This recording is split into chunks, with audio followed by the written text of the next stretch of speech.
নবীজির কাছে এক লোক স্বপ্নে দেখে এসে বলতেছে, আল্লাহর নবী একটা স্বপ্নে দেখছি, তাবির করে দিবেন।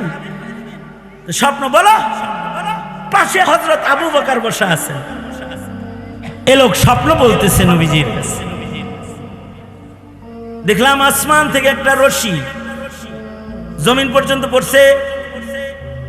এটা হালকা ভাবে ধরে ধরে একজন উপরে চলে গেছে আসমানে, আরেকজন গেছে, আরেকজন গেছে, তৃতীয় জন যিনি গেছে রশিটা ছিঁড়ে গেছে, আবার সে আবার গেছে, উপরে গেছে।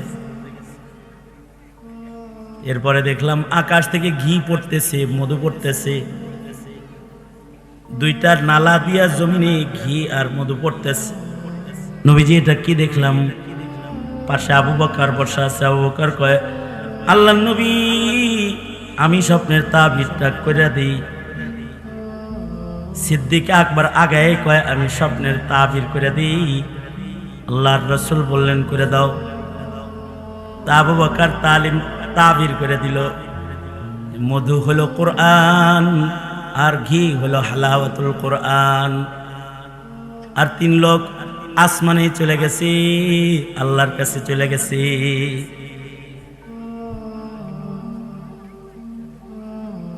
আল্লাহর রাসূল বললেন, তুমি অর্ধেক ভুল তাবির করেছ, অর্ধেক শুদ্ধ তাবির করেছ।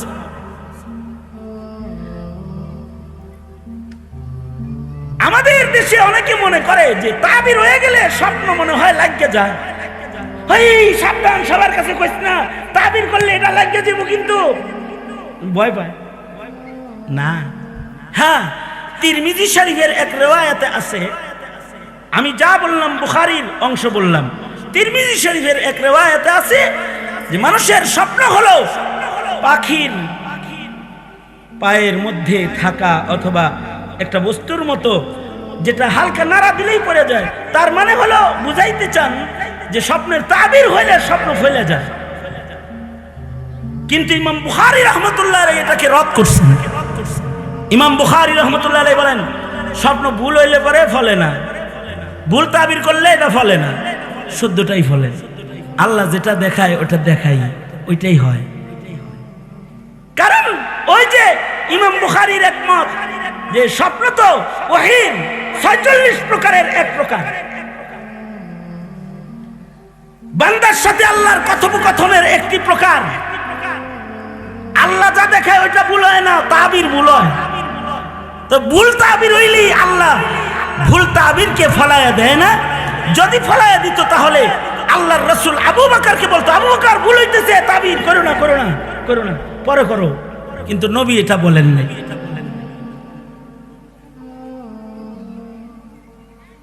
বহরহাল কথা হলো, আল্লাহর রাসূল স্বপ্নের একটা ভিত্তি বর্ণনা করেছেন। এজন্য আমাদের আকাবিরদের স্বপ্নেরও ভিত্তি আছে।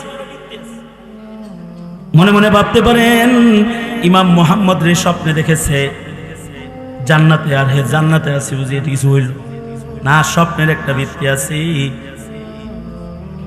আমাদের আকাবিররা স্বপ্নে দেখেছে আল্লাহর রাসূল সাল্লাল্লাহু আলাইহি ওয়াসাল্লাম লাঠি দিয়ে জমিনে দাগ দিয়ে মাদ্রাসার ঘরের নকশাইকা দিয়ে গেছে, ডিজাইন করে দিয়ে গেছে। মাটিতে যায় দেখে আল্লাহর রাসূল যেভাবে স্বপ্নে দাগ দিছে, সত্য সত্যই মাটির ভেতরে ওই দাগ বিদ্যমান আছে। আকাবিরদের স্বপ্নের একটা ভিত আছে, যে কোনো নেক মানুষের নেক স্বপ্নের ভিত আছে। বহরহাল স্বপ্নে দেখলেন যে ইমাম মুহাম্মদ জান্নাতের ভেতরে। কেন ক্ষমা পাইল, কিভাবে জান্নাতে আসলো? জান্নাতে আসছে ইলমের কারণে। ইলমের সম্মানে আল্লাহ তাআলা জান্নাত দান করেছে। তাহলে বোঝা যায় ইলমের সম্মান দুনিয়াতেও আছে, জীবিত অবস্থায়ও আছে, মরার পরেও আছে, হাসরেও আছে। এ কারণে ইলমে দ্বীনের সম্মান করে আল্লাহ পাকের মদদ নুসরত সকলকে হাসিল করতে হয়। কেউ যদি ইলমের সম্মান না দেয় সে বরবাদ হয়ে যায়, কেউ যদি আলেমের সম্মান না দেয় সে হালাক হয়ে যায়।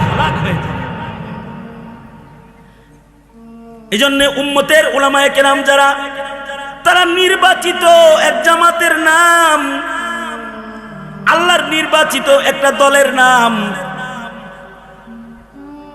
যাদেরকে আল্লাহ তাআলা ইলম দান করেন, তারা আল্লাহর নির্বাচিত দল। এদের কিছু গুণ আল্লাহ তাআলা বলেন, ইন্নামা ইয়াখশাল্লাহ মিন ইবাদিহিল উলামা, যাদের কাছে ইলম বেশি তাদের তাকওয়া বেশি। এই কথাটা আমার কথা না, আল্লাহর কথা। আল্লাহ বলেন, ইন্নামা ইয়াখশাল্লাহ মিন ইবাদিহিল উলামা। জমিনে আল্লাহর বান্দাদের ভেতরে সবচেয়ে বেশি মুত্তাকি তারা, যাদের কাছে ইলম আছে। আলেমরাই আল্লাহকে সবচেয়ে বেশি ভয় করে, আর আল্লাহকে যারা ভয় করে তারা আল্লাহর কাছে সম্মানী। ইন্না আকরামাকুম ইনদাল্লাহি আতকাকুম। আমাদের দেশের মানুষ মনে করে আউলাকেশ, পাগল বেশ, লাল শালু, তালা শিকল এগুলো হইলেও বুঝি মারেফত হয়, মারেফত ওয়ালা হয়। অথবা লাল নিশান উড়াইলেও মারেফত হয়, অথবা মনে হয় কাপড় খুলে যে হাটে তার কাছে কিছু আছে, মনে হয় মারেফত কার কাছে আছে। এইটা খোঁজার জন্য কেউ নিশানা খুঁজে, কেউ মিনারা খুঁজে, কেউ গেট খুঁজে, কেউ ডেক খুঁজে, কেউ মানুষ কার কাছে বেশি যায় এটা খুঁজে। অনেক মানুষ যায় অমুক জায়গায় মারেফত হাসিল করার লেগে, লোকের বীর, মানুষেরও বীর, গরুরও বীর, এগুলো করতে থাকে। মারেফত কার কাছে আছে? মারেফত দুই দলের কাছে আছে। সত্যিকারের মারেফত আল্লাহ পাকের পরিচয় আলেমের কাছে আছে। অকুলির রহমান ফাসআল বিহি খাবীরা। আল্লাহর ঠিকানা কেউ জানতে চায় তাহলে আলেমের কাছে জিজ্ঞাবে। ইবনে আব্বাস বলেন উদ্দেশ্য হলো আলেমের কাছে জিজ্ঞাবে, কারণ আল্লাহ পাককে আলেম যেমন চিনে তুমি তেমন চিনো না। কে আল্লাহরে চিনে এটা যদি নির্ণয় করতে চাও তাহলে পতাকা দেখা নয়, গেট দেখা নয়, ডেক দেখা নয়, তার ইলম দেখা বুঝতে হবে যে তার কাছে আল্লাহর মারিফত আছে। যার ইলম আছে বেশি সে আল্লাহরে চিনে বেশি, যার ইলম বেশি সে রাসূলরে চিনে বেশি। এই কারণে জমানার বড় আলেম যারা তারা আল্লাহকে বেশি চিনেছেন, তারা রাসূলকে বেশি চিনেছেন। যার ইলম নাই সে আল্লাহরেও চিনে নাই, রাসূলরেও চিনে নাই। শেখুল হাদিস আল্লামা আজিজুল হক বুড়া বয়সেও বড় আলেম, আল্লাহ চিনেন বেশি, রাসূল চিনেন বেশি। এজন্য শাহাদাতের তামান্না নিয়ে হুইল চেয়ারে রাজপথে দাঁড়াইতেন। মুফতি আমিনী রহমতুল্লাহ আলাইহি ইলম বেশি, আল্লাহকে চিনে বেশি, জীবন বাজি রেখে ইসলামের কাজ করে গেছেন। শাইখুল ইসলাম আহমদ শফি অসুস্থ বদনে বড় আলেম, তো আল্লাহরে চিনে বেশি, নবীরে চিনে বেশি, তাই আল্লাহ আল্লাহর রাসূলের মহব্বত বেশি। নিজে রাজপথে নেমেছেন আর ইমানদারদেরকে আল্লাহ আল্লাহর রাসূলের প্রেম প্রকাশ করার জন্য বুড়া বয়সেও আহ্বান করেছে। শাপলা চত্বরে ডেকে নিয়েছেন। আল্লাহরে চিনে বেশি, নবীরে চিনে বেশি। যার ইলম বেশি সে রাসূলরে চিনে বেশি, যার ইলম বেশি সে আল্লাহকেও চিনে বেশি। আল্লাহকে চিনে বেশি বিধায়ী মুত্তাকি সে বেশি, তাকওয়া তার ভেতরে বেশি। এ কারণেই আলফাজে ইলম যার কাছে আছে সে মুত্তাকি না। আনওয়ার ইলম সহ ইলম বা আমল জিন্দেগি যার আছে সে হলো মুত্তাকি। এ কারণে ইমাম মালিক রহমতুল্লাহ আলাইহি বলতেন, লাইসাল ইলম বিকাসরাতির রিওয়ায়াত, অনেক হাদিস রিওয়ায়াত করার নাম ইলম না, তাকওয়ার নাম হলো ইলম, আমলের জিন্দেগির নাম হলো ইলম। যেমন জানে তেমন মানে।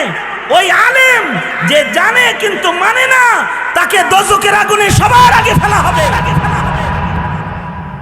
জানে এবং মানে সে হলো মুত্তাকি আলেম। এ কারণে সাহাবায়ে কেরামের ভেতরে সবচেয়ে বড় মুত্তাকি হযরত আবু বকর, এটা যেমন উম্মতের ভেতরে সবচেয়ে বড় মুত্তাকি আবু বকর বিল ইত্তেফাক, উম্মতের ভেতরে সবচেয়ে বড় আলেম আবু বকর। অথচ আবু বকরের রিওয়ায়াত অত বেশি না, আবু হুরায়রার রিওয়ায়াত যত বেশি। আলেম কিন্তু আবু বকর বড়, রিওয়ায়াত আবু বকরের কম। অনেক সময় বয়স কম হইলেও আলেম বড় হয়। যেমন হযরত আব্দুল্লাহ ইবনে আব্বাস রাদিয়াল্লাহু আনহু বড় আলেম, বয়স কম কিন্তু বড় আলেম। আধা জাহান পরিচালনা করতে হযরত ওমর হযরত আব্দুল্লাহ ইবনে আব্বাসকে সংসদ সদস্য হিসেবে বসায় রাখতেন। খাস মিটিং করলেও পাশে নিয়ে বসাইতেন, কাছাকাছি রাখতেন। মুরব্বীরা বিরক্ত হইত। আব্দুল্লাহ ইবনে আব্বাস বাচ্চা মানুষ, তারে টেন্না টেন্না এনে বসায় রাখে কেন? হযরত ওমর একদিন মুরব্বীদেরকে বললেন, আব্দুল্লাহ ইবনে আব্বাসকে বসায় রাখি এজন্যে যে তার কাছে আল্লাহর রাসূলের দুয়ার বরকতে ইলমের খাজানা আছে। আমরা যদি কোনো ভুল করি সে আমাদের ভুল সংশোধন করে দিতে পারবে। একদিন তো বলেই ফেললেন, যা আপনারা জানেন না তা কিন্তু ইবনে আব্বাস জানে। হযরত ওমর জিজ্ঞাসা করলেন মুরব্বী সাহাবীদেরকে, এই বলেন তো দেখি সূরা নসরের দ্বারা আল্লাহ তাআলা কি খবর পাঠাইছে? এখান থেকে আমাদের সূরা নসর দিয়ে এই উম্মত কি পাইছে? সূরা নসর নাজিল হওয়ার পরে কেউ বলে যে বিজয়ের সংবাদ আইছে, দলে দলে লোক মুসলমান হইব, এই সংবাদ আসছে। আল্লাহ তাআলা জিক্র আজকার করতে বলছে, তার বন্ধুকে সান্ত্বনা দিয়ে দিছে, ইতমিনান আসছে। কয় হ্যাঁ এটাই আমাদের বুঝ। কিন্তু ইবনে আব্বাস রে জিগাও, ইবনে আব্বাসকে জিগা বলে, এই সূরা নসর নাজিলের দ্বারা কি শিক্ষা? সূরা নসর নাজিল করে আল্লাহ তাআলা উম্মতকে কি মেসেজ দিছে? উম্মতকে মেসেজ দিছে নবী তাড়াতাড়ি চলে যাবে। এটা হযরত ওমর বলেন, এই কথাটাই আমরা কেউ বুঝি নাই, কিন্তু আবু বকর সূরা নসর যেদিন নাজিল হয়েছে সেদিনই বুঝেছে। সূরা নসর যখন নাজিল হয়ে গেল সবাই আমরা আনন্দিত যে দলে দলে মানুষ মুসলমান হবে, ইসলামের পতাকার নিচে দলে দলে লোক আসবে।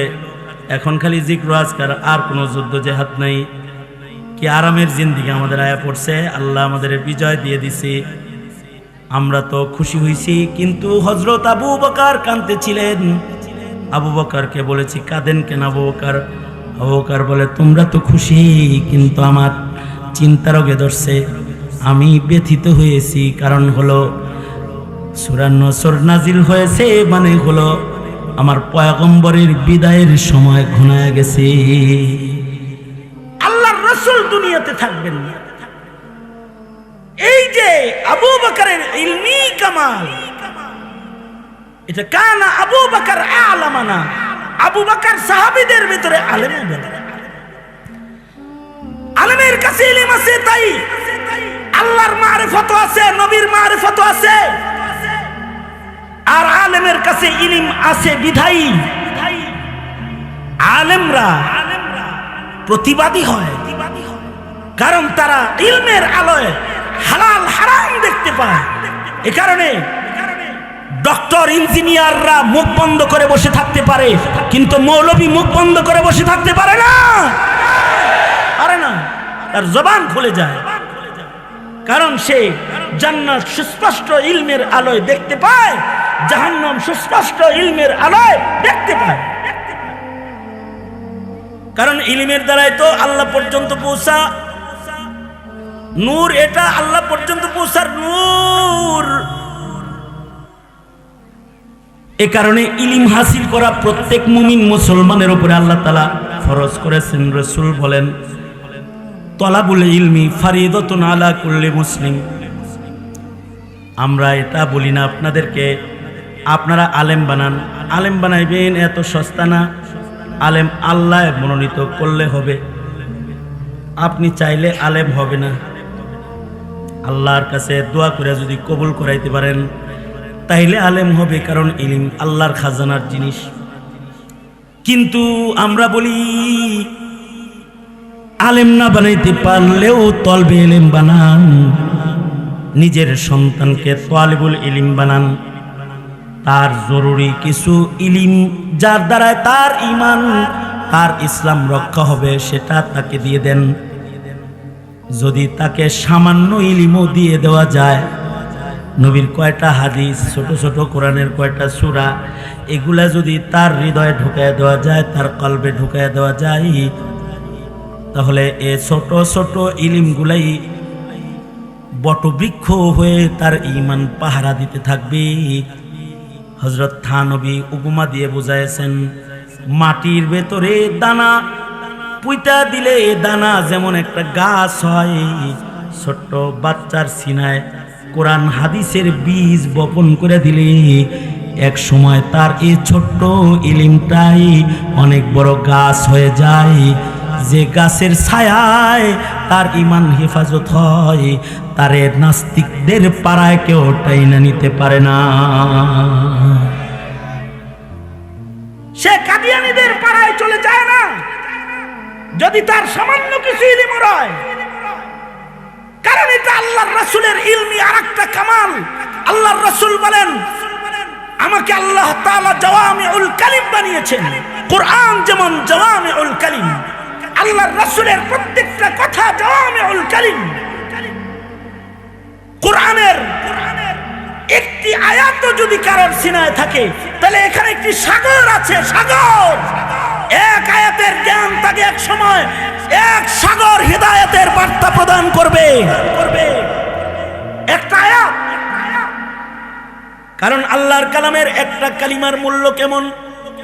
লাউ কানাল বাহরু মিদাদাল লিকালিমাতি রাব্বি লানাফিদাল বাহরু ক্বাবলা আন তানফাদা কালিমাতু রাব্বি ওয়ালাউ জি'না বিমিসলিহি মাদাদা।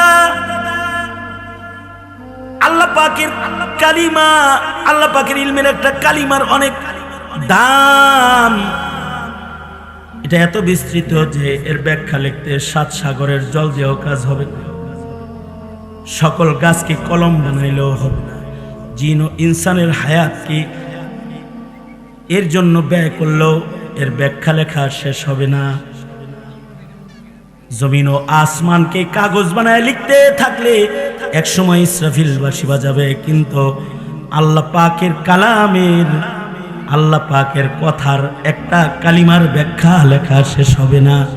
যেমন আল্লাহর রাসূলের মুখের ইলমি কামাল এটা যে নবীর একটা হাদিসও যদি কারোর মুখস্থ থাকে তাহলে একটা ছোট্ট হাদিস তাকে এক সাগর আদর্শ দান করবে।